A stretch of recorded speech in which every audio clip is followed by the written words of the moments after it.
মক্কার কুরাইশরা নানাভাবে বিষ্ণু ঈসা ইসলামকে কষ্ট দিচ্ছিল, নানাভাবে ট্যাগিং করছিল, মিথ্যা অপবাদ দিচ্ছিল। কখনো কখনো তারা বিশ্বনবীকে বলছিল মিথ্যাবাদী, কাযযাব। কখনো বলছিল যে তুমি হচ্ছে জাদুকর, সাহের। কখনো বলেছে শায়ের, মুহাম্মদ তুমি কবি। কখনো বলেছে কাহেন, মুহাম্মদ তুমি গণক।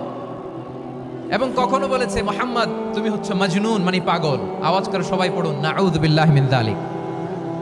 তাহলে বিশ্বনবীকে মৌলিকভাবে এই 5টি অপবাদ দিয়েছে। আমার কলেজার টুকরা সিলেটের ভাইরা, বিশ্বনবীর ব্যাপারে মিথ্যা অপবাদ মৌলিকভাবে দিয়েছে কয়টি?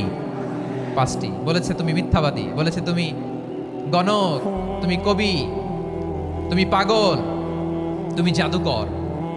বিশ্বনবীকে যে এই 5টি অপবাদ দেয়া হলো, আল্লাহ তাআলা এটা সহ্য করেননি। এই 5টি অপবাদের বিপরীতে আল্লাহ তাআলা বিশ্বনবীর 5টি চমৎকার বৈশিষ্ট্য উল্লেখ করে সূরাতুল আহজাবের 2টি আয়াত নাজিল করেছেন। আওয়াজ করে পড়েন আল্লাহু আকবার।